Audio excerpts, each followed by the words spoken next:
pemerintah ini perlu perhatian serius. Itu perlu ada aturan-aturan yang jelas.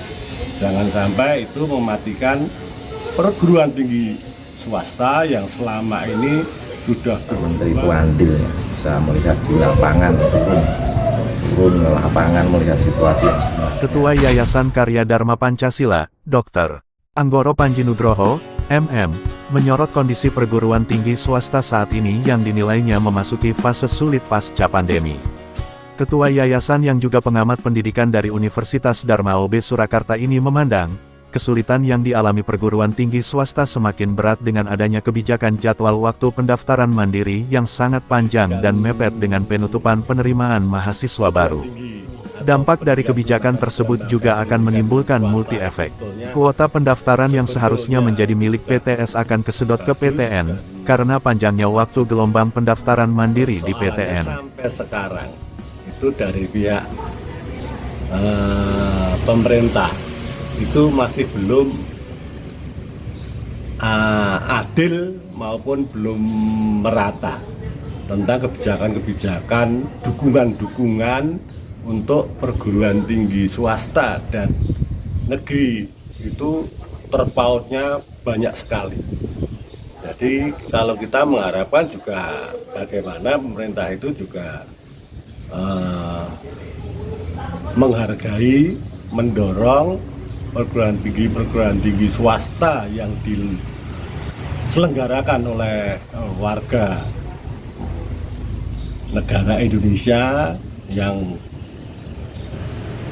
ikut andil dalam untuk mencerdaskan kehidupan bangsa melalui pendidikan, itu juga dapat respon yang baik dari pemerintah.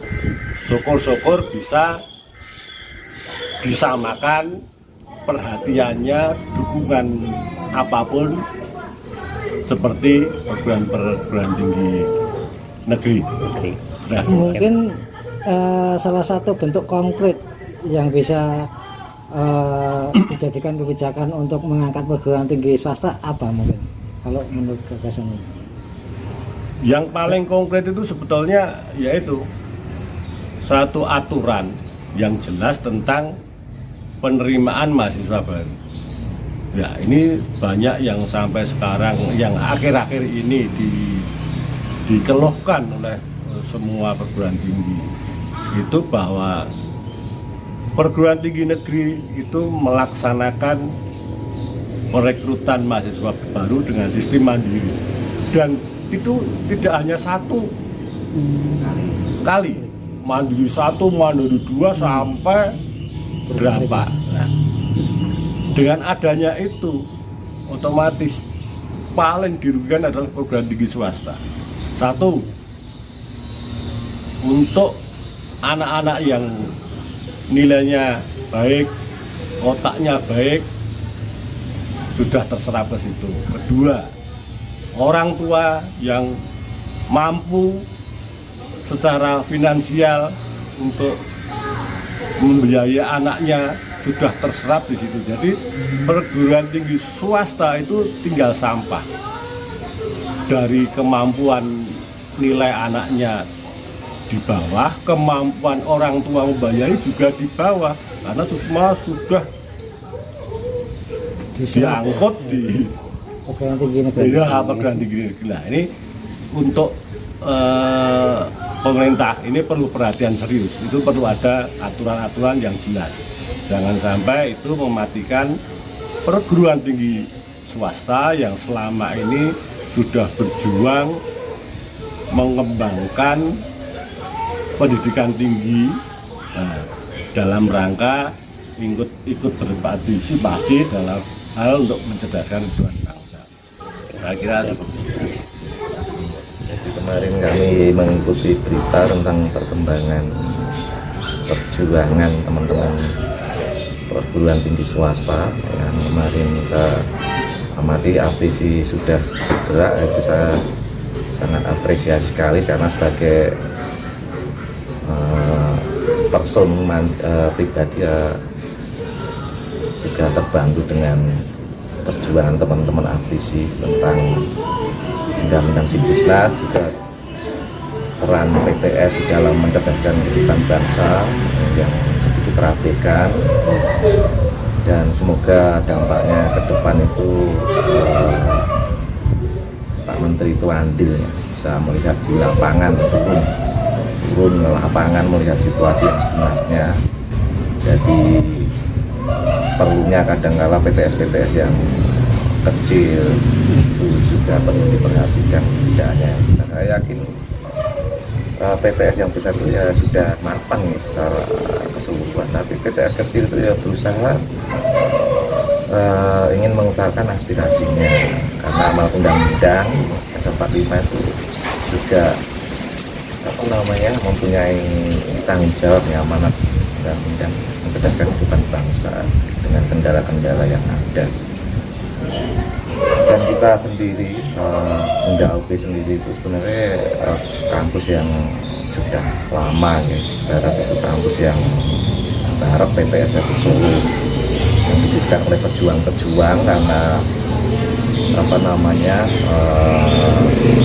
bangsa bernegara ya, ke depan itu mungkin dulunya perang mempertahankan kemerdekaan pendidikan negara ini punya inisiatif ke depan itu perjuangan melalui pendidikan gitu, sesuai dengan amanat undang-undang 45 itu.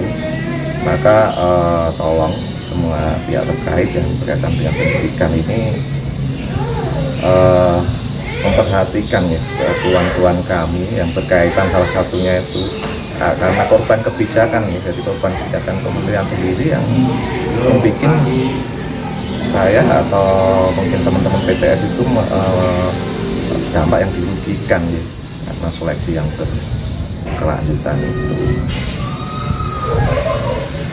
Ya mungkin itu saja lah, itu jadi nanti mohon segera Pak Menteri memberikan kebijakan yang adil ya, bagi PTN dan PTN, karena kita sama-sama menterinya, sama-sama kurikulumnya S1, jadi harus adil dalam membuat kebijakan ya.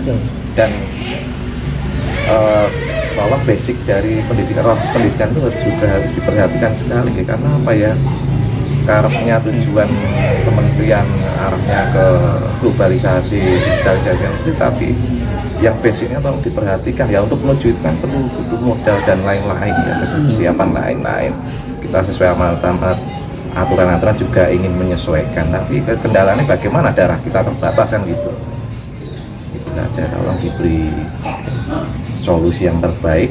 Dan mungkin teman-teman PTS juga tidak mengharap sekali ya bantuan dari subsidi dari pemerintah. Mereka itu kalau dalam penerimaan mahasiswanya normal itu bisa menjalankan operasional dan membangun kampusnya itu juga bisa ya, mandiri ya. Apalagi dapat bonus subsidi sangat bagus sekali ya, karena kita saat ini mungkin teman-teman mengejar subsidi ya, karena memang kondisinya sudah